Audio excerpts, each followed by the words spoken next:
Welcome to Cosmic Comics, Games and Collectibles, your zen of geekism. We carry comics old and new, magazines, toys, games like Pokemon, Magic, D&D. Want Godzilla, Ultraman, Star Trek, Ninja Turtles, Funko Pops? You'll find it all here. Shop our Cosmic Sound Room and pick up a record or two. Enjoy our Comic Coffee Lounge with a cup of Sasquatch coffee while geeking out over a super cool movie on our big screen. Cosmic Comic, Games and Collectibles. Superman loves us, and so will you.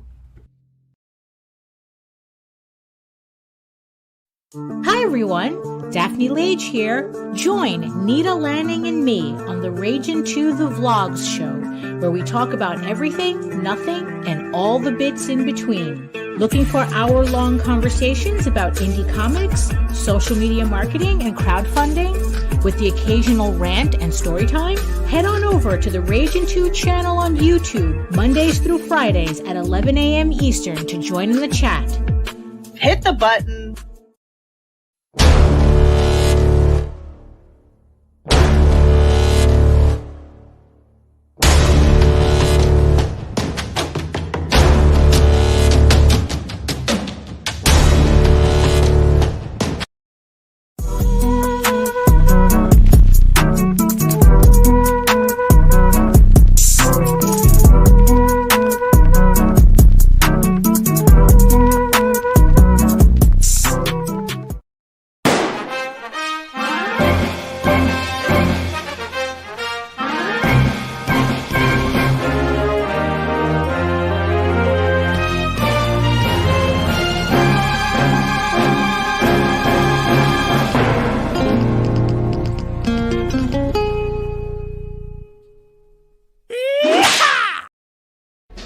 Ed Gein, Demon Hunter, on Indiegogo. After a deranged demon escapes the bowels of hell, Satan is forced to send a damned soul back to Earth as a demon hunter.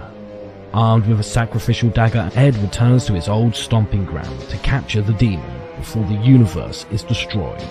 Ed Gein, Demon Hunter. Issues 1 and 2 available now on Indiegogo. Prepare for the ultimate face-off.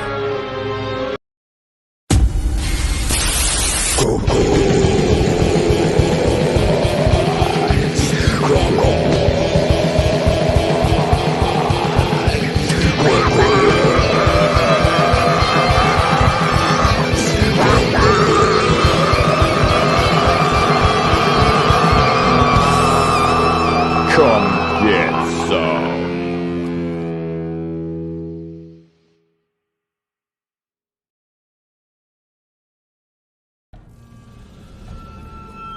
We've crossed paths more than once. I've whispered in your ear, shown you harmless little temptations. I am unknowable, yet you know me intimately. But you can always know me better. Collected here are 20 twisted tales that will thrill, chill, incite, and delight you from some of the most imaginative minds your species has to offer. This exclusive Indiegogo printing of The Devil You Know Better will be limited and numbered, with signatures from Mike Barron and Hart D. Fisher. Stretch goals achieved for this campaign will add interior chapter illustrations by Stefano Cardacelli. The Devil You Know Better. Back it on Indiegogo today, while you still can.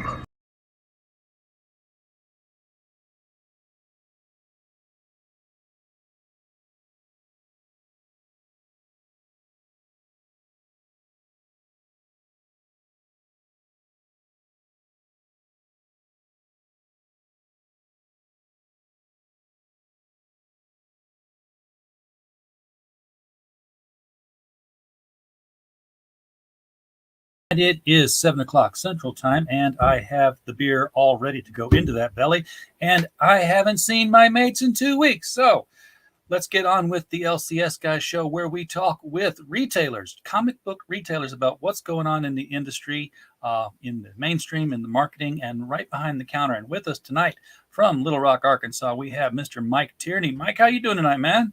Doing great. How you doing? You know, not too badly. I'm doing better than the comic book industry is in the mainstream, because nobody's sitting around making fun of me this weekend. But boy, we're having some laughs at their expense right now, and I'll get into that in just a little bit. Okay. Look forward to hearing about it. It's June, which means it's Pride Month, which means DC and Marvel can really step on themselves trying to do the marketing thing. And well, I'll just start. You know they've done this thing now where Miles Morales is such a great Spider-Man. Wouldn't it be great if he was every other Marvel character? So they're doing this. What if Miles Morales became Wolverine? What if Miles Morales became Daredevil? Because there's a multiverse, and they've done this thing now where it's what if Miles Morales gained the power of Thor? And it's not even gained the power of, it's just what if he was Thor the whole time? He was Thor. Mm-hmm. And you end up with this this interpretation. That's it. The picture's not bad. I mean, it's sort of a Brooklynized Asgard kind of thing. But it's the middle-aged white man who wrote this. Yes, decided that he was going to do the whole thing as a rap. So this has to be read to be appreciated. And since he's a white guy who can write a rap, I'm going to be the white guy who attempts to do it. So, starting in Asgard. Of all the 5 realms, Asgard is his hood. For miles you can see he's just that good. The Rainbow Bridge takes him to his quest. The Bifrost Line goes north, south, east, and west. From Jormungandr to the Wrecking Crew, he stuck Gull and Bursty in the Asgard Zoo. But he is low-key when he wants to be. Name on marquees like his uncle Loki. Odin's son, he's the son of gods and kings. Got so many wins, check out all those rings. He's formerly known as a prince for sure. His subjects and friends, they just call him Thor. Reminds me of why I always change the channel when rap comes on. oh my God. But it's a non-rap zone. This is the worst crime of syncopation ever committed to page. It's just... Need William Shatner to read it. Yeah, I mean, come on. You could have at least gotten, somebody in the in the African American YA book community to come up and try something different. And you can't even dance to it. You can't. No, you can't. But this is Asgard. You can see, Asgard has power lines with tennis shoes hanging over it. Yeah. Graffiti everywhere on the statues. So everybody's happy with that. In fact, there's even graffiti on Mjolnir. Okay. he decorated Mjolnir himself for a little bit of hammer time. It's a what if book, so I guess we can get away with it. But it drives me to drink. Well, the bad thing about the what ifs is usually that means coming to a series soon. Isn't that the truth? Yeah. I mean, how many times was there a what if and it happened? Next thing you know, hey, that's going to be a regular ongoing story now. Like that was just our test marketing of it. Oh, I can bet that they've they've done Into the Spider-Verse, and now they're doing this second Spider-Verse movie where Miles is basically the star of it. Mm-hmm. I can see them doing it Into the Miles verse and just bringing all these characters, all these Miles Moraleses together into one thing. What if Conan came into the Marvel Universe? That's an ongoing series now, Savage Avengers. Yeah, of course they lost the rights to him now, didn't they? Well, they're not going to be doing any more, from what I understand, they're not going to be doing any more actual Conan comics, but they still have the rights to do him in Savage Avengers. So they won't be doing Conan by himself, standalone, but he'll still be part of the ensemble. So no rights to a book, but rights to the character. It's probably just licensed out, that they can use him in Savage Avengers there. Yeah. Well, who does have him? Does not Dark Horse? It's back to Cabinet Group, and I think they combined Frederick Malmsberg. He's the guy who runs it, and he combined his company with another company. I forget what the name of it was, but started out as Cabinet, and so it's still the same owners that's had it for about 20 years now. And So still in the same hands, but they're not licensing it out anymore. I think they're actually considering maybe even trying to put their own dance show together, make their own comics. I'm not sure. They're That'd be exploring cool. their options right now, as far as I know. Have they had any comment on your Robert E. Howard chronology? Oh, I had to get it to license through them. Yeah. Yeah, so they licensed me to be able to do the chronology. Well, Miles isn't the only place where Marvel's had a bit of an eye poke lately, and this next one is less cringy, I guess, than Thor doing raps in Asgard. And by the way, I want to say the thing that offends me most about this is the first line that says, "Of all the 5 realms." Like, seriously, the Thor editors forgot there are 9 realms in Norse mythology. Did 4 of them get wiped out or something? What's the story with that? What happens when you hire all these people who don't even know the material that they're working on? I mean, they're getting all these. They want to have this youth movement, and so they don't have people who actually have the experience and knowledge of their own product line. Exactly. What's the good of chronology? Yeah. But this being Pride Month, Marvel puts out its Pride issues. DC puts out its Pride issues. That's don't let a holiday go to waste when you can sell books to people who wouldn't otherwise buy them. But did they think that Pride Month was a really good time to introduce a new X-Men villain named Uranus? Oh gosh. And you will see what Uranus the Undying can do with 1 hour. It's like, okay then. I think that one just pretty much speaks for itself. I don't have any comment to make. No, it's the Avengers, the X-Men, and the Eternals, and it's a crossover called Judgment Day. I don't even. It's this July, but they're advertising it in June. So, okay. Well, the good news is Marvel's at least still making comics. DC, on the other hand, we have another FOC this week with no title solicited. This is like the second time in the last 2 months. Like, I know they switched hands. The Time Warner. Then it goes over to AT&T, and AT&T is like, okay, everybody, we're sinking the ship. Everybody head for the docks. Follow the rats off the anchor lines to shore. And then they ended up selling to, I guess, Comcast now. Oh, really? Well, they're Discovery. Discovery, that's correct. I know I was getting that wrong on that part. Yeah, so now they sold to somebody else, and since then it's like, okay, well, maybe we'll make some books, maybe we won't. We're don't really seem to have a plan anymore, other than just make Discovery's cutting. Yeah, Discovery has taken an axe to Warner and DC, and I'm sure they're kind of scared of that. But this wasn't a skip week month, was it? I mean, I know every 6 months or every 4 months. FOC, I've never seen a week where publishers didn't solicit for something. The only time I've ever seen that happen was when Diamond said, "We're shutting it all down." But there's always been DC comics solicited every single week as long as they've had the FOC. And now I've seen like 2 times in the last 2 months. Nope, no books solicited. Nothing to do this month. Well, I won't give credit where credit's due. Though Marvel, they're kicking it. They're almost getting back to a normal production schedule. So that's great. That is good. That means that somebody's buying comics. So. Oh yeah, well, people will buy them. You just got to make them. Yeah. Well, DC is still making comics because I have one here. And before I preface this, I have to say, if you've been paying attention to the news on social media, where you get the pop culture news, you know that Ezra Miller is on the run from the law. No, I did not know that. Yes, he is. I mean, after having several altercations in Hawaii with women, he's had 2 protective orders filed against him from parents because apparently he has an entourage that starts with 12 years old. Now, the first girl is 18, but I believe she's Lakota Indian, and according to tribal law, she's not an adult until she's 20. So her parents have filed in their court an injunction against him. She's still with him. They can't find him to serve this protective paperwork.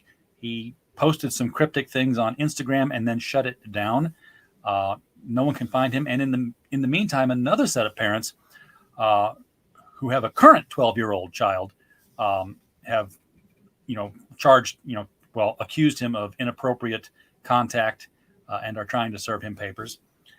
So with all of this whole where in the world is actor Ezra Miller, DC puts out the Flash, the fastest man alive, #1, drawn to have Ezra Miller be the representative Barry Allen, and here we are on the cover.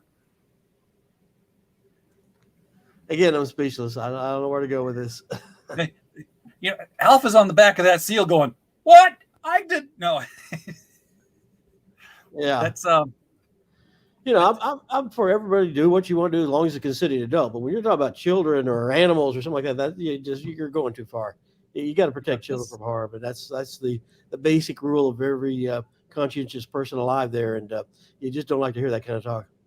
I'm kind of weirded out by the fact that this implicates that Barry runs around commando in his Flash uniform. But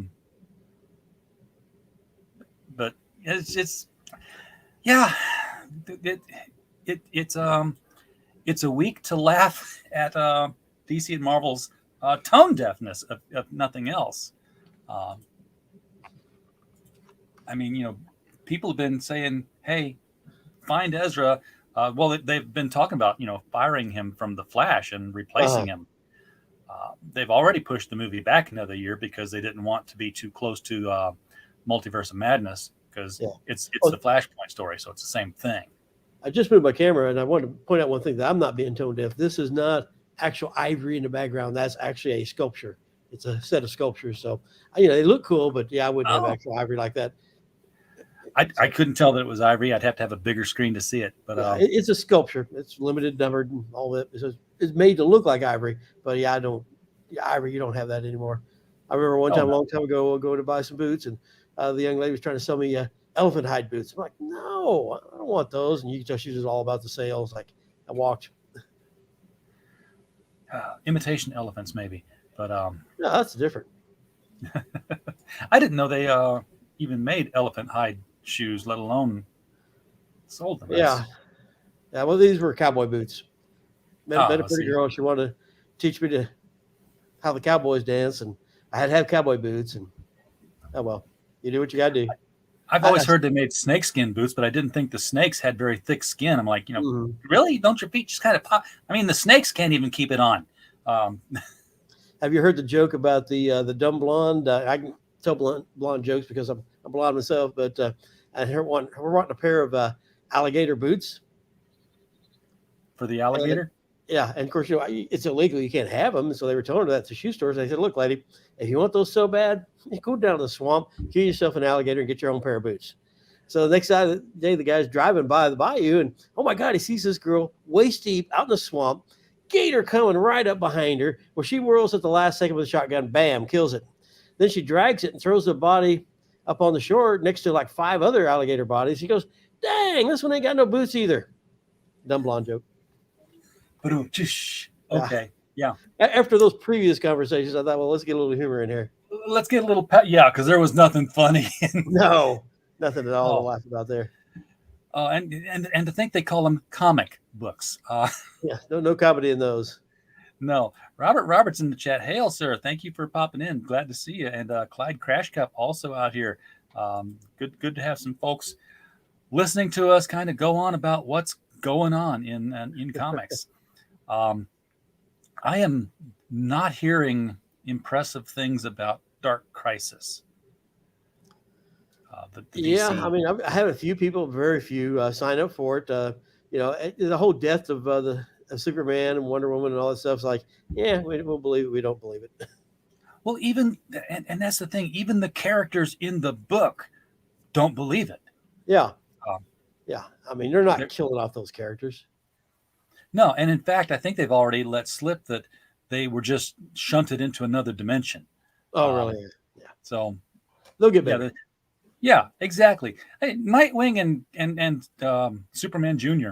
Are we're on their way to the funeral, all smiles, and he's like, Superman, he's died plenty of times. Batman's twice in the last couple of years. They don't die. They'll be back. Like a cold. Yes, exactly. So that's kind of disappointing because I don't know.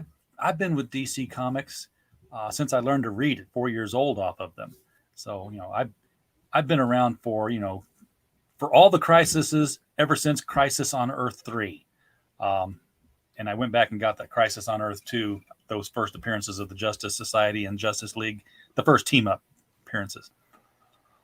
Yeah, people forget that comics are a great tool to teach kids how to read, and it teaches you to use both hemispheres at the same time. That's what made Einstein a genius, because he was using the verbal side and the visual side, and both hemispheres were working in tandem. And I remember when I opened up 40 years ago, I had teachers telling their parents, take away their comics, go make them play video games. Like video games were better for their minds than reading. And and then finally had one teacher who had a student. They were trying to decide if they need to fail him or put him in maybe special education, because he just wasn't, paying any attention, was drifting all the time, and couldn't seem to do his work. So finally the teacher said, well, look, try to get him reading comics. Just get him reading anything. Well, he came in and started reading comics. Well, a couple of years later, the same kid was going off to governor's school for gifted and talented. He wasn't, slow, or whatever the term is now for, describing somebody who's not as sharp as everybody else. He was just bored. He wasn't challenged enough. Yeah. He was just not. He was tuning out. And once he started training his brain to absorb the information, bam, he was top of the class. And that was kind of funny, because they used to have this thing called the Summer Lorette University for Youth, Sluffy. And usually they'd have like different speakers every year. Sometimes maybe some guys 2 times or 3 times in a row max. I was a guest speaker every single year they had that program here at the University of Little Rock in Arkansas. And they, I tell you, anybody who ever tries to say kids don't like comics, try dragging a wagon load of free comics in front of 50, 60 kids, and it's like piranha feeding. I mean, they love it. And Sure. I learned some stuff too by doing it, because used to, it was always the young boys who would always sign up for it. Well, girls are a little bit sharper than boys at that age sometimes. And so next thing I knew, it was all girls, because first come, first serve. So I was always the class that was always filled up right away. And so I started listening, like, what are these, why are they interested? Because used to, it was like supposed to be a young boy thing. And all of a sudden had all these young girls. And it was the manga that was coming in, romance and this and that. And so I was like, man, I'm missing a whole market here. And my manga sales got huge, until all the manga publishers said, no, we're going to give it all over to the chain stores. They're going to get it maybe a month before you. They're going to sell it for less than your cost. We're not going to give you the heads up that we're doing this. So every retailer or every comic book store, especially store in America, got stuck with like a couple months of inventory before we realized why all of a sudden we just hit a wall and it stopped selling. And then we never touched manga again. Then the chain stores started doing huge returns on them, and a lot of those guys went out of business. And we had a good thing going. We were buying on a non-returnable basis, and they went for that big upfront check. And it just, the industry's rebounded since then. But here they had all the comic book stores in America. We were their dedicated stores, and there would be times I'd be like the only adult male, or sometimes the only male in the store all day, because I had all these young girls coming in to buy the manga. I built a huge audience there, and that was just from listening to them talk in the classes. And youth is always said is where we need to grow our industry. I always felt like I was talking to deaf ears. I think they're finally starting to figure that out and starting to realize that, hey, there is money to be made in sales to youth, and got to make appropriate content for that too. Yeah, I hope so. And there's so much of it too. If you go into a Barnes and Noble, which I think is Barnes and Noble and Books A Million, I think the only 2 chains left in existence. They if you look at the graphic novel section, it's like 3 aisles of manga, and then a half a shelf of DC, Marvel, and the independent stuff. It's crazy. Yeah. And it's kind of funny, because I used to really advocate this to the rest of the industry back when I was still at it was a retail storefront. Now it's like, heck, you guys do what you want. I don't care anymore. But back then, when I was really wanting to help bring the industry up, I was like, look, guys, to other retailers, how old were you when you read your first comic? And I did a survey, and it came back average age of 8. And I said, okay, we all got in the industry because we got interested in the comics about the age of 8. Shows you exactly how important for our future growth appealing material is for youth. And of course, you always get some guy who go, well, I don't want kids in my store. Like, well, you're self-deprecating cycle. You just that's where the money is. Yeah, exactly. But kids will work you. There's no question about that. But they're good natured, and next thing you know, you've got a customer for life. Most of my customers, once they start shopping with me, they never stop. And that's how I'm still doing my mail order business, because customers some of them who were shopping with me way back in my first month of business, way back in 1982, I've still got them. And you give people good service, a good price, and they'll stay with you. And you got to give them what they want. That's the key. Yeah, and there's it's like Clyde saying here, they killed the egg, the goose that laid the golden egg. They got killed off there. But yeah, there's so much manga. In fact, people are trying to emulate that, even in the West now. This is a book that is being crowdfunded from the Netherlands, of all places. The Radiant Sight, and this just kicked off on Kickstarter today. It is, you can see the manga influence and appeal. Now, this is more based on Korean dramas, Korean romances, but it's got some beautiful artwork in it and on the covers. And an interesting interior is definitely way more manga. I've got the PDF with the text in it, so the way it's pacing, everything reads very much like a manga story. She just read it from back to front. No, it's Western directed, but she's just this. It's the Cinderella story. She's a girl who's hard on her luck. She's living with her roommate. Accidentally gets an invitation to this fancy dress party for some millionaire guy, and at the same time she inherits this dress from an aunt she didn't know she had. And the thing is that when she puts the dress on, nobody recognizes her anymore, and she's irresistible. But she doesn't know that that's happening. She's just like, everybody's acting weird. Why is everybody acting weird around me? So whenever she has the dress on, that she becomes, they just can't let her go. It's girl, I used to call it. Yeah. So that's an interesting one. I put the link to it in the chat there if anybody's interested in picking that one up. It's a fairly good price. And by the way, I think we're going to be distributing that for them. pretty sure. Robert Art says, apropos of nothing, the 45-hour plus documentary about the writer and artist of Sonichu released part 64 today, bringing the time up to 2018. No, bringing the time up to the year 2018. I thought there were that many hours in it now. It's that'd be a long show. It's a long show. It's a long life story show. All about some guy who created a character who's, what if Sonic the Hedgehog and Pikachu had a baby, and it was Sonic Shoe. Okay. As creative ideas go, I think I've heard better. But you talk about getting into comics at an early age. Do you remember your very first comic, Mike? Oh yeah, I think I mentioned on one of the shows before about how I had what was supposed to be terminal leukemia when I was a child, and so my parents, my mom was rushing me up by train, because that's how you got around back then, to a KU Medical Center, and we stopped at a train station. Right. There's a comic spinner rack. Well, pick out some books to read, and got a Turok Son of Stone and Uncle Scrooge story and art by Karl Barks, and I was hooked.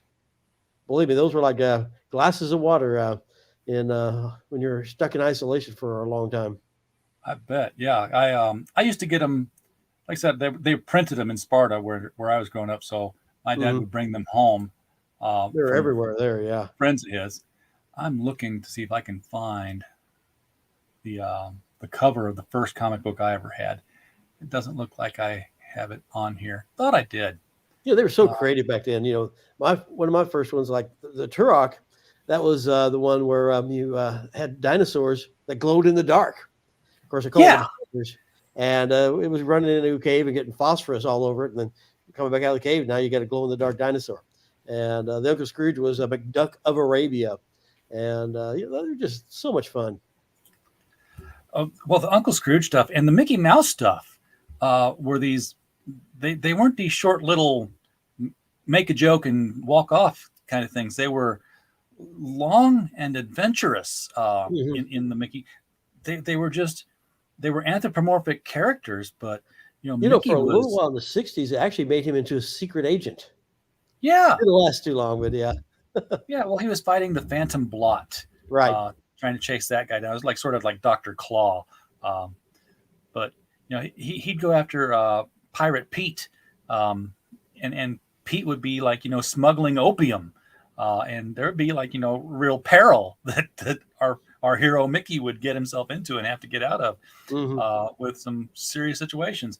Now, I don't think the preschool Mickey Mouse Clubhouse character could do those kind of stories anymore. Yeah, they were interesting stories. They had adventures, things going on, we've talked before about how they used to do more with the story back then. That now, that's not correct enough. I told you one about the cartoon that they'll never reprint, where Mickey Mouse was getting so mad at Morty, and I forget the other one's name. Ferdy. Okay, I always forget that one. And their hands and faces were always dirty when it was time to eat. He's always so upset at him. And then one time he looks out the window and he's so pleased to see them out there playing in a mud puddle with plastic bags over their hands and tied at the wrist and over their heads tied at the neck. Yeah, that's before they realized the dangers of plastic bags. And you'll never see that cartoon reprinted. Why don't you guys go play hide and seek in the refrigerator over there in the junkyard? Oh, I know. That was another thing back then. Yeah, they had the refrigerators where you could not get back out of. Yeah, they locked. No inside mechanism. They had that latch, not the magnets like we have now. So I remember as a kid, you always had the teachers cautioning you or the cops coming in to give you that lecture day says, never climb into a refrigerator. I'm like, I never planned to. Yeah. Yeah. People store them in the garage, wouldn't have them refrigerate. People think, they don't realize it's airtight. And then there's no handle on the inside. It's not like today where it's just like a pressure seal. No, they actually had a locking mechanism and there was no handles on the inside. And so that was I think they made it to a law after so many tragedies happened that, hey, you're going to store a refrigerator, you got to take the door off. Yeah, if you were going to get rid of it, you had to do that. That's like I got rid of a freezer and it was pressure sealed, but before I could get rid of it, I had to cut the cord off of it. And they never could explain to me why that was. Like, it's a law. Nowadays you have to put a tag on the cord saying disconnect before cutting. There'd be some more out there who wouldn't do it. If it can be done, it can. I mean, there was actually a school somewhere that actually had to put a decal on all their windows saying, do not place buttocks against window panes. Because some guy was mooning people outside, the window gave away and he fell out. And he said, well, they should have had a warning to prevent that from happening. So now that's school. How was he supposed to know that, pressure against glass would cause fracture and lead up to something might go through? Yeah. Oh, did you ever read The Hitchhiker's Guide to the Galaxy? I'm familiar with it, but I have not read it. I've seen the movie, which I'm sure is just a far pale shade the real thing. Yeah. Yeah. Well, the book isn't even the original version because the book was being written at the same time that the radio drama was being done. He was writing that. But there's a character they run into. He lives in a very small house, and the house has wood paneling and shelves and photos on the outside of it. And then on the inside, 60s or 70s of wood paneling, does it? Well, yeah. I mean, I'm just saying, it's like the outside walls look like interior walls, and then when you went inside, it was vinyl siding and flower boxes and just this very small area that he was living in. And like, what have you done? He's like, I built an asylum for the world. He built an insane, and that was the only way he could build an insane asylum was to build an inside out house and live in it. And then the world was locked in this house externally from him. Okay. And the reason he did it was because he could see things were going downhill. And he said, the thing that finally kicked me off was I bought a box of toothpicks. And on the side of the box of toothpicks, it said, insert flat edge between teeth, wiggle back and forth until food is dislodged. He's like, the day we have to have instructions on how to use a toothpick, the world has gone insane. And I decided to lock them away. Yeah. Yeah, we're living in a strange time. I mean, especially now. I mean, it's the inflation, all sorts of stuff. And, you can't talk about certain things. They don't want to hear certain statements made. Your freedom of speech is gone. The more they talk about people's rights, the more they take them away. Oh yeah, it's scary times. I'm gonna fill up with gas tomorrow. Can you co-sign for me? Firstborn child. But hey, running the country is easy. It's like riding a bike. Badoom chish for those who saw the news today. I didn't get the reference myself. Photo op with President Biden riding with. I did see a picture. Right? Yeah. He went over. I'm glad he's okay, but Yeah, at the nobody same wants anybody time, hurt. But yeah. it reminds At me the of same time, you Gerald always laugh Ford. when somebody falls off a bike. But, Remember Gerald Ford? I mean, he couldn't go up and down stairs without taking a fall. oh yeah, and Chevy Chase lampooned that to the hilt when he Yeah. was on when he was on Saturday Night Live. Do they even? I have not watched Saturday Night Live in so long. I know they had Alec Baldwin lampooning President Trump during his time, but I don't know if they ever got anybody to do President Biden. So I haven't watched Saturday Night Live in a long time. There for a while, I was DVRing it, and I just fast forward, and then finally got to the point where I'm maybe watching 5 minutes out of the whole show. I'm done. I'm out of here. You got to be a screech of people grinding their political axis, and I just it wasn't even funny anymore. I mean, the humor hadn't been very good in a long, long time. I mean, back in the 70s, I think it was hilarious. They'd poke fun at the right, they'd poke fun at the left. Everybody was fair games. Now it just seems to have a unidirection and just going in one direction. And it's like I remember there was one time I still was after Jay Leno left, I watched a late night for just a little while the two different shows that they had, the Seth Meyer and the Jimmy Fallon. And Fallon wasn't too bad, but he tended to break. And he'd be laughing so hard at his own joke. I'm like, okay, I'm done. I'm out of here. I'm tired of waiting for you to quit laughing so you can get to the punchline that you're find so funny. He wasn't too bad as far as the scree. But I remember Seth Meyer one time, he made a joke about, let's use the Trump Hillary campaign. He says, oh, Hillary, she's so nice. She's letting a black family live in her home until she's ready to move back. Same joke about Trump. Oh, Trump's getting ready to do the thing he loves most of all, kick a black family out of their home. Same joke, just two different attitudes. And, it's like, you make a joke about, how great a Democrat is. And say, oh, hey, there's his Republican candidate. He scurried down into the subway and ran away. The hate was just so obvious. I mean, you can have preferences. That's fine. But you got to be even-handed in it. There was just nothing even-handed about it. Yeah, the best show Jimmy Fallon had was before he had the Jimmy Fallon show. When he had the Man Show, do you remember that one? No. Yeah, the Man Show was on cable, and its redeeming quality was like every time they went to commercial or came back from commercial, he had these interstitials, and it was just always girls in bikinis jumping on trampolines. Okay. Like, yeah, you don't even have to have a show. Yeah, we all just sit there and smile. Just run that in a loop. I mean, I was watching Jimmy Fallon so long ago. I mean, he used to be funny, but just like I say, the whole direction of late night just took a turn after Leno left because he was even-handed, kind of like Johnny Carson was before him. To give you an idea how long ago I was watching Fallon, it was like he had this one skit like in the year 2000, this far off year. It's now way back in the rearview mirror. Remember when they always used to joke about William Shatner's hair as being the Shatner 2000? Yes. Oh, Carson and Leno too. They were both where they would make jokes about everybody, and then they'd have them on their show, and they would just like have a real conversation with them. It wasn't hateful. I mean, you joke, make fun of things. Obvious targets. It was for a laugh. It wasn't to hurt or demean. That's the thing I don't like. Is I don't like the demean type of humor, and it's too much what is going on. If you don't agree with somebody, demean them and insult them, and and that's what entered into comics and into the rest of pop culture. That's really hurt it a lot. I mean, we started seeing it first with the social media interactions of the creators, but then we started seeing them slip it into the books and just make snide little jabs at the fans, like they were being antagonistic to the customers.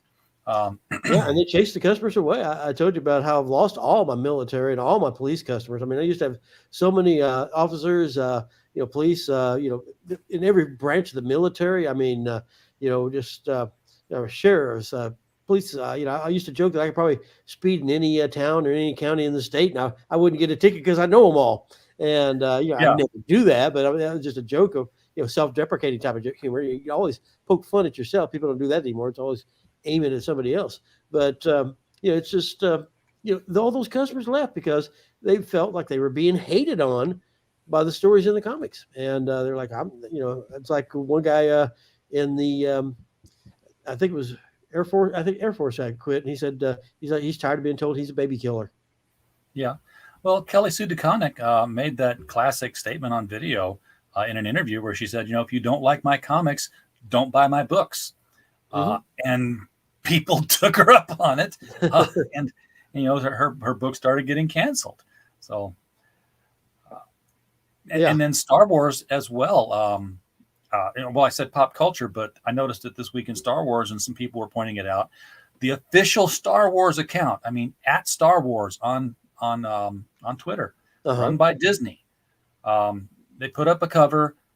This is our Star Wars Pride Month cover, and they've introduced 2 Star Wars characters into the universe, 2 women who are gay, and one guy commented on there, says, please stop making Star Wars comics about current political events.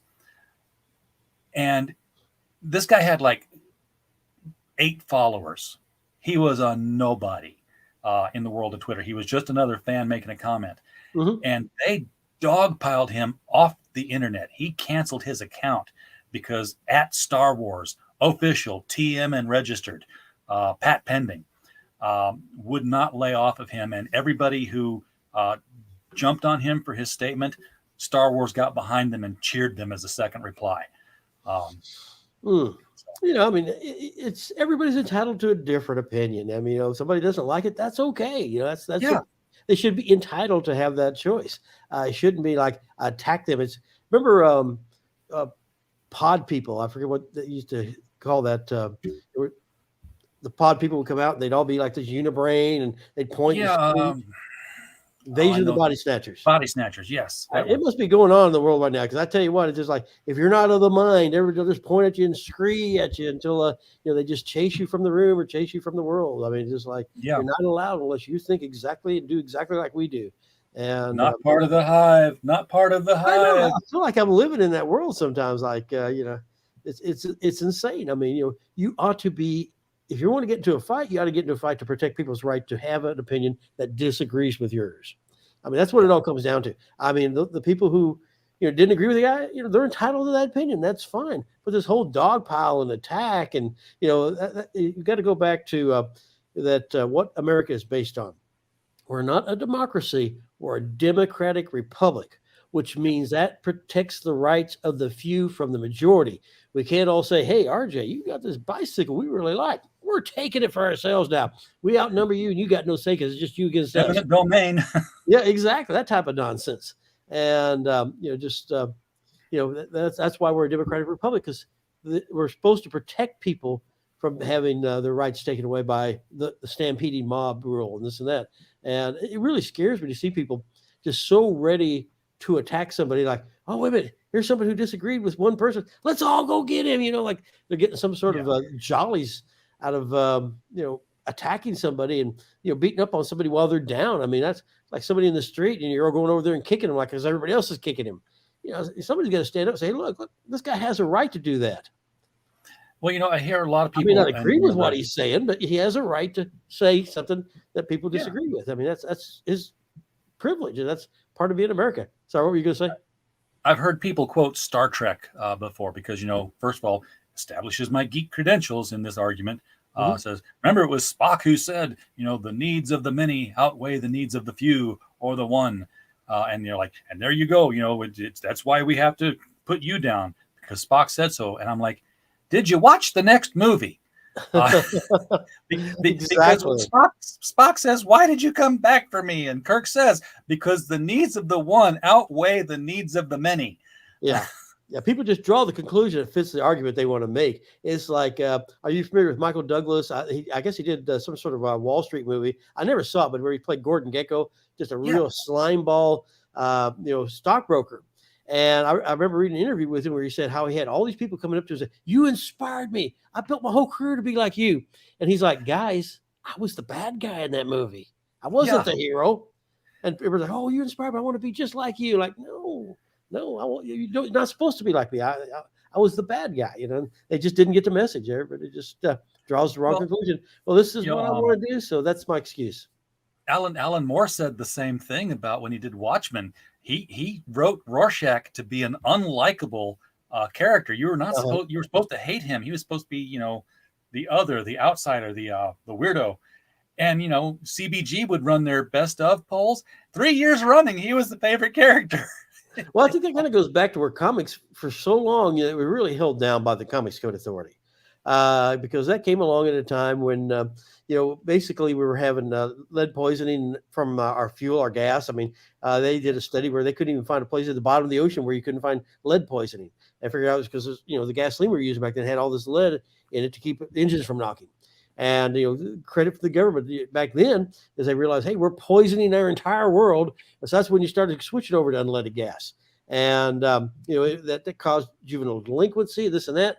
But back in the 50s, this guy named Frederick Ortham came along and said, "No, I'm going to write a book, and I'm going to blame it all on comic books. Yeah, it's a seduction of the innocent. Comic books are all this perversion, and everybody's looking to blame something or somebody. Yeah, but it wasn't that the comics were so bad. It was just other things going on, and that lowers the IQ. And I mean, we're all probably lost maybe anywhere from 7 to 10 IQ points because we're that generation that was exposed to it.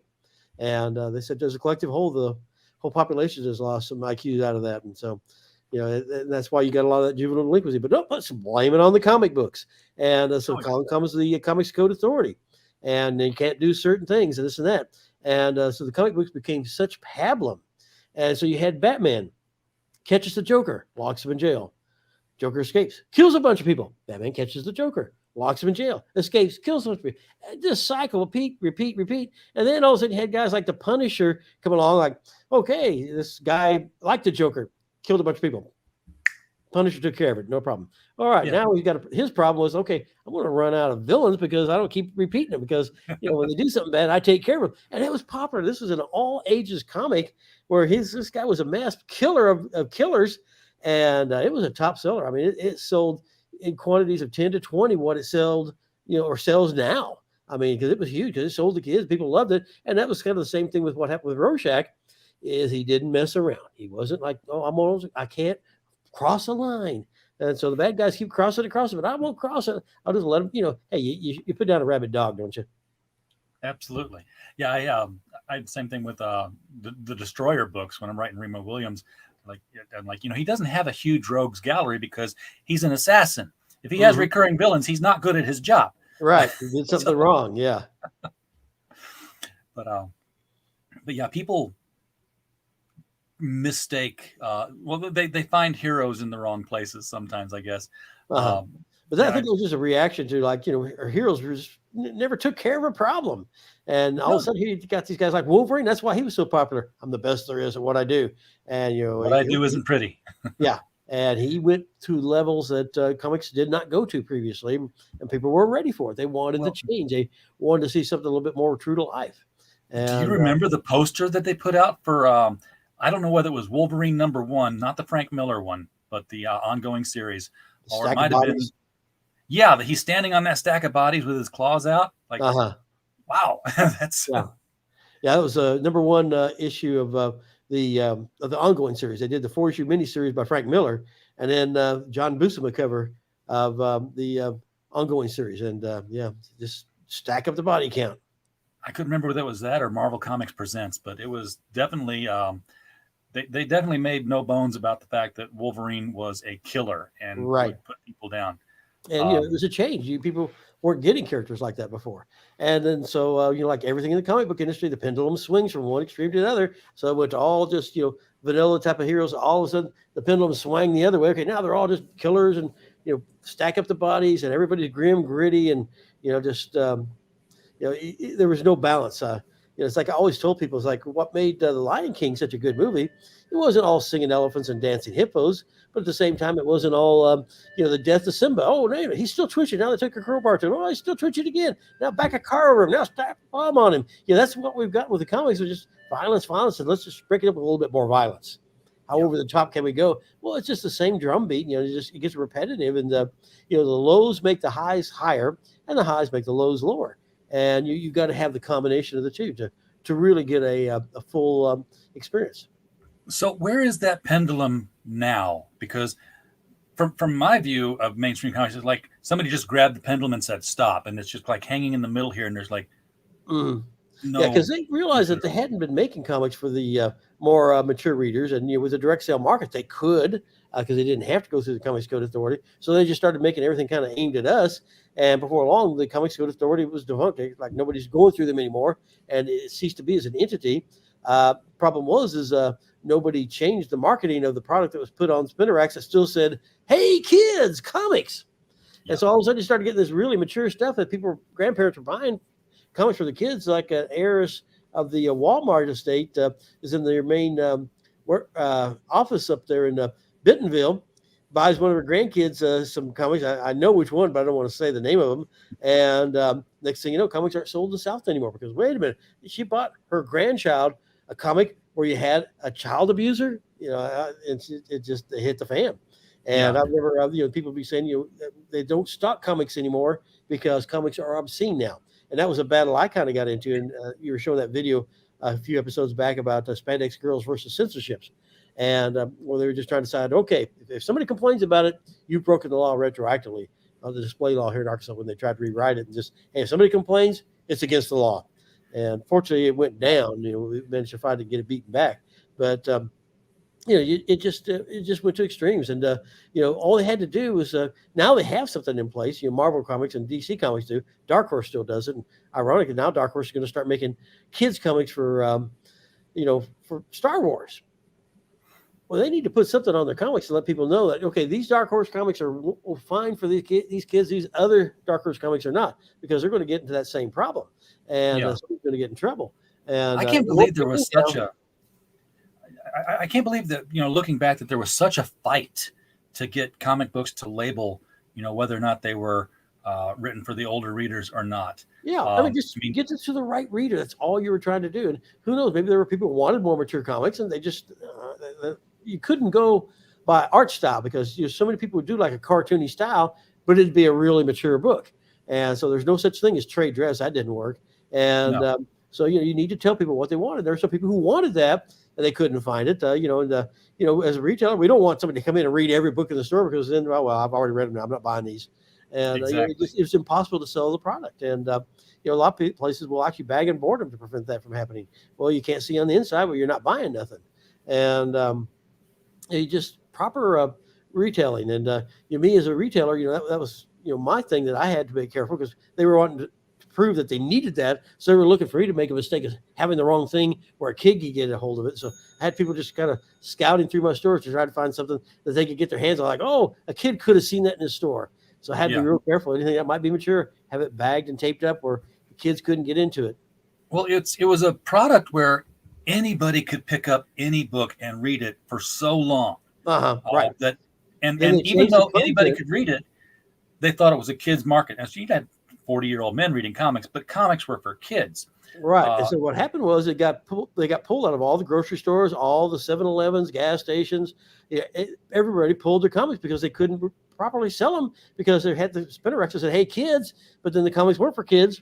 You get a few people complaining. Bam, next thing you know, we lost all these outlets. And that actually was good for my business because that's where people got introduced to comics. Then when they got serious, they came to me, a comic book specialty store. And so that actually hurt my business. Then along comes digital, and finally they've gotten the grading on there again. But so along comes digital, and they never had the money to advertise nationally that, hey, look at these great comics, you got to go buy them at a comic book store. They're always like, it's the comic book store's job to do our advertising for us. But then when they wanted to do digital, all of a sudden they had the money for a national advertising campaign, and people were like, wow, you mean they still make comics? And here they thought that every retailer in America was going to fold like a chain of Tower Records when music went digital. And instead, our sales went up because people go, I want to go get the real thing then. And they went to the comic book store because reading a comic is a tactile experience. It does not to digital, where music, it's sound. It doesn't matter how it's delivered. Comic, the delivery format of having a book in your hand, you can read it at your pace. You are the monitor. Just comics, some people don't like to read them online. Some people do, but there's a lot of people, they want to have the real thing. Plus, on the collector's aspect of it, a digital comic will never have any future value. But a printed comic, especially with the print runs we have so low today, you got a first appearance of a key character, that book might be worth something someday. And you're seeing a lot of that fueled on eBay. Yeah, absolutely. And sometimes it fuels very quickly and then goes quickly back out. Yes, it does. A lot of speculation.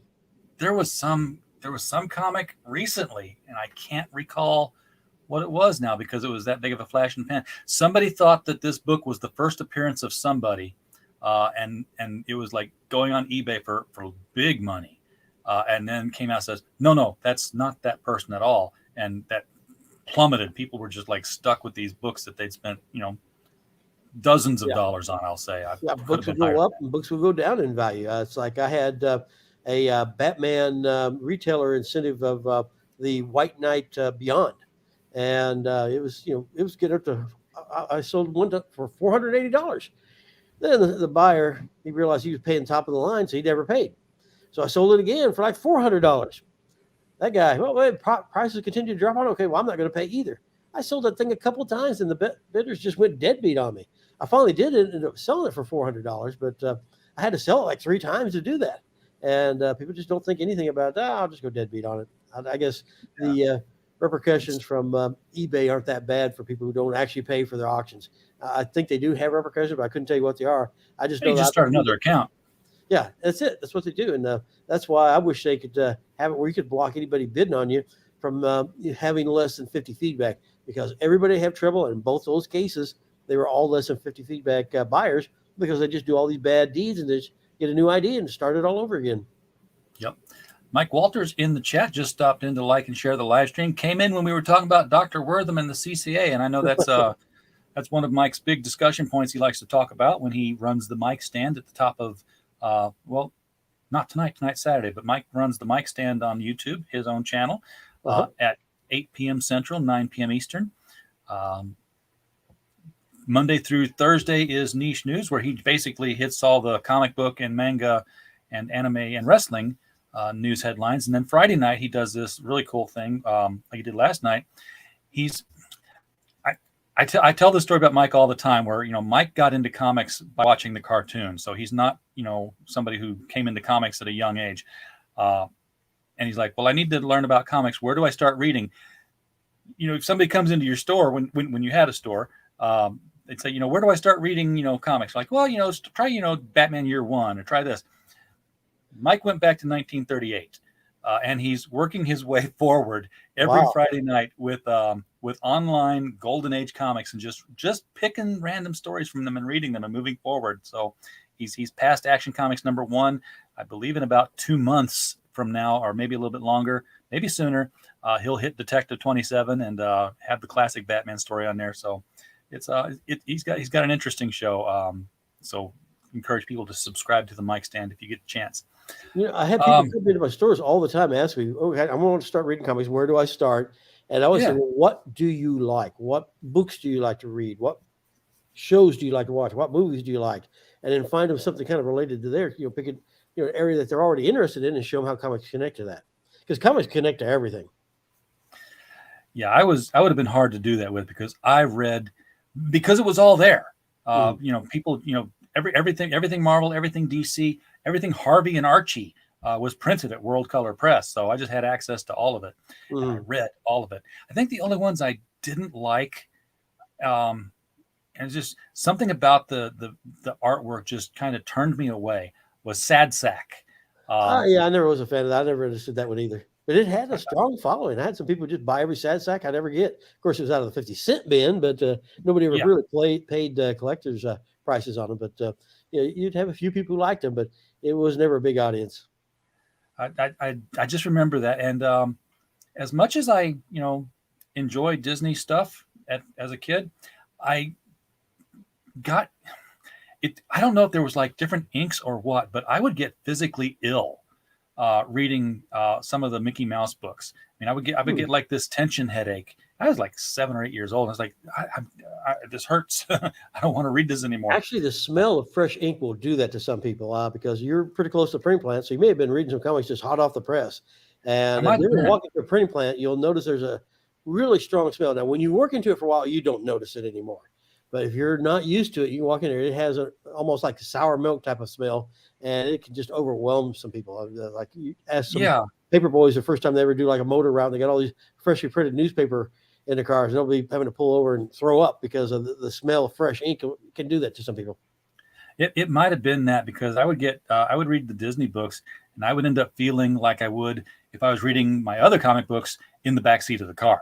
I learned that no, don't read while you're in a car. It just does they don't fit together.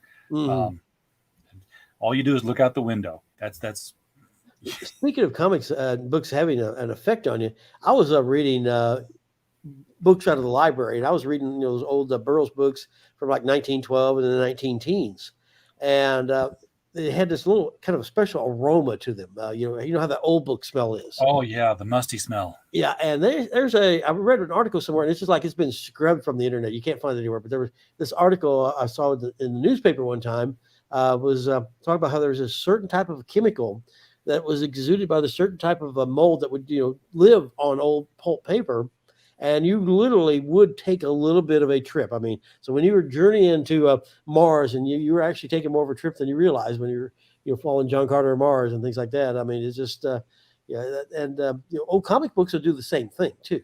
Now we put them all in plastic bag. We just you don't get that anymore. But back when you had old comic stools just sitting around and never had been bagged or boarded, and how you had that unique old musty smell to them. Same thing with old books. You actually were taking more of a trip to other worlds than you realized. That's interesting. I wonder if the mold in the old pages was what was addicting us to comics. That and now that we sealed them up, we don't need them anymore. Yeah, because you're not getting that smell anymore. So yeah, it's I always wanted to find out because that article had what kind of chemical this was and what kind of mold it was.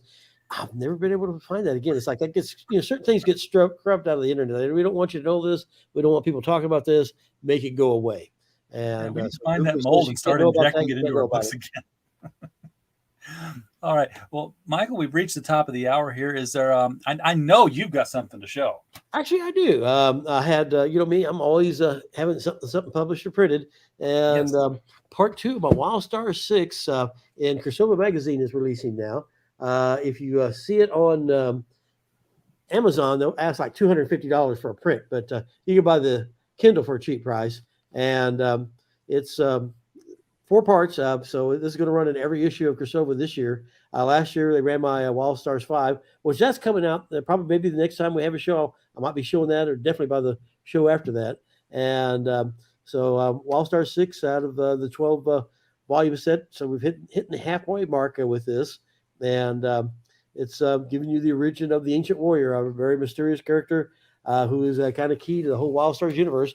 I'm finally revealing all his secrets of this and that, and the source of his tragic love affair with Phaedra, and all sorts of things in there. And I take every book, I kind of come up with new revelations that you're like, oh wow, that was there all along, but I didn't notice that. And this one has that too. But this is probably one of the easier standalones. In part 1, the editor put in there, like, if you're not already familiar with Wild Stars, just skip the prologue, because that's connects it to the overall story. Just go with chapter 1, because that's like its own standalone story, and you don't have to read anything else to enjoy it. It's been 22 years since I was introduced to the Ancient Warrior, and I remember you had this was when you were doing the comic book versions, and I can't remember his name, but there was another one of the heroes who looked exactly like the Ancient Warrior, and I was like, why do these two guys look the same? And it was because wasn't one a descendant of the Ancient Warrior?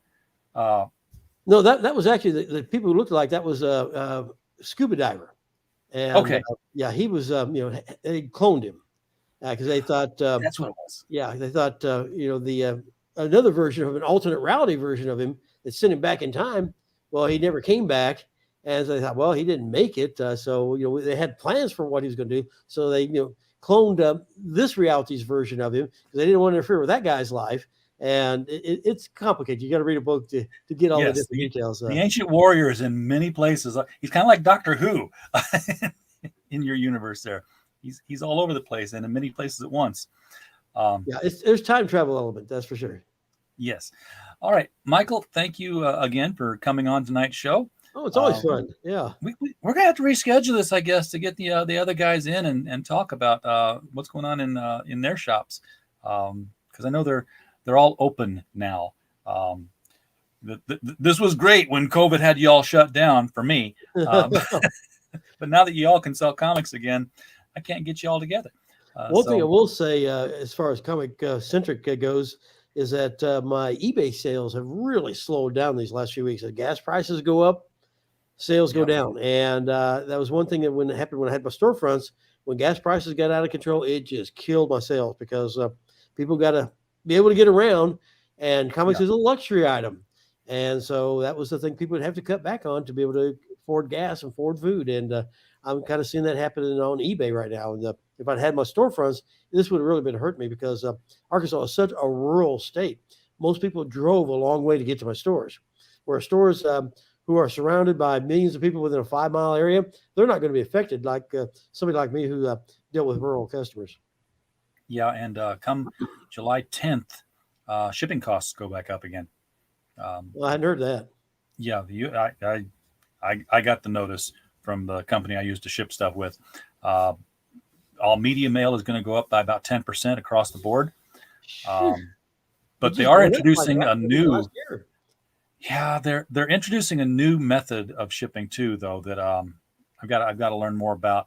I just trust Pirate Ship to show me the cheapest method all the time, but there's like a cubic parcel now that's going to have its own different rate. So it'll be like priority mail and then a cubic parcel somewhere between media and priority. So we might have a cheaper way of shipping things, I guess, if it's in a cube. I don't know. If it's in a square box, I guess. For a while now, it's been cheaper to ship things in bags if it's going priority. Because I remember the tutorial they walked you through. It's like, this is a box, and if you ship it as a box, it goes at this rate. This is a bag. If you put it in the bag and seal the bag up, and it's a shakeable bag, it goes at a lower rate. And then the third step was, if you take the bag and fold it around it and tape it all up tight, it's a box again, and it's going to cost more. So leave it loose in the bag. Wow. That's why Amazon ships so many things in bags now. If you've ordered stuff lately, you'll see that it's a loose item, a loose bag. It's a box. That's not good for books. No, it is not. It wasn't you that did that, but Yule, who's been on the show before. I want to say, I think it was Yule. He got a stack of books from Diamond, and they came in 2 boxes, and there were like 6 books total, and one of them was an omnibus. I can't remember what title, but it was a paperback omnibus, and they were just all rolled into the corner. No packing material in this box. They were shaking around loose, and every one of them was bent. Diamond just eats you alive in shipping. I mean, I'm really tracking my costs and this and that on my shipping and my profit margins. It's a good thing that Marvel and DC split from them because I'm lucky to break even with Diamond after the shipping costs. As they gouge you so high on the shipping costs, there's just nothing left for you. It's just a service you provide to be a complete service bookstore, but you're not going to make any money buying anything through Diamond. No, it's they're going to take it all. Any profit, they're taking it. Well, we're trying to replace them. Eventually, we will. I'm loving Random Penguin House. I mean, what's great about those guys is with Diamond and even with Lunar, every time you get a shipment, you got to write out a check and send it in. Random Penguin House, I write 1 check a month. Bam. So much less work to have to process. Oh, yeah. Very nice. I think somebody should come up with sort of an interface, because one of the reasons that I heard from retailers in the past before why they liked Diamond and that a lot of independent people couldn't get in was a lot of retailers, I hate to say it, were lazy, and they didn't want to order from here and then order from here and then order from here and then pay here and pay here and pay here and have to keep track of all that. But if somebody could just come up with a website, an interface, and then they said, hey, Diamond, send us your catalog. Hey, Lunar, send us your catalog, and just had it all interfaced into one thing where the retailer doesn't have to know who's shipping it. They're just like, I'd log into here and I'm like, give me 5 of these Marvel titles, 10 of those DC titles. I like that Dark Horse one there. Got some people asking for this thing from some company I've never heard of. And then they just start showing up in different boxes from the different shippers, but you went through one place to get it. There's no reason why somebody can't get to work on that. Not me. Because I got doing that. That's what Diamond used to be. And I'd pitch to Diamond, about, hey, why don't I just write 1 check a month? They're like, oh, that's going to be a pretty big check. Well, it's a check. I'm tired of running the labs. And what really I think it boils down to is a lot of retailers in the country, they're not that reliable payers. I've been doing this for 40 years. I've never paid a bill late. Although I will say I'm still miffed at Diamond because there's been a couple of times we had snowstorms. Their offices would be closed. And, they'd hit me with a late charge because they couldn't cash the check in time. Well, it's because you weren't there. I mailed a check at the same time I always do. There's a blizzard shut down half the country, and you're going to hit me with a fee for that? That's not fair. Guy, you can look at my history. I don't pay late. That all went away with electronic payments, though, I bet. Yeah, that's what they want you to do. And, I remember I used to have a Diamond delivery truck would stop at my stores, and other accounts would come wanting to pick up at the same time they were dropping off to me. And they had to actually stop doing that because so many of them were just deadbeat payers. They like, okay, you got to be cash now. And it was just making it a nightmare for the driver because so many of those guys couldn't be reliable to even pay or show up with a check, or it just, so it cut off my service because I was being nice to let other stores come into my parking lot to, pick up a drop ship like that. And all these other stores, they were just such unreliable business people. I ended up losing a service that I had for myself. Yep. Try to be a nice guy. No good deed goes unpunished. That's a fact. So. All right. Folks in the chat, thank you so much for being here tonight. We do appreciate you. We don't have a show without you, as I always say, and I do mean that. So we're glad you were here. And as always, while you were here, we just hope you had a blast. Good night.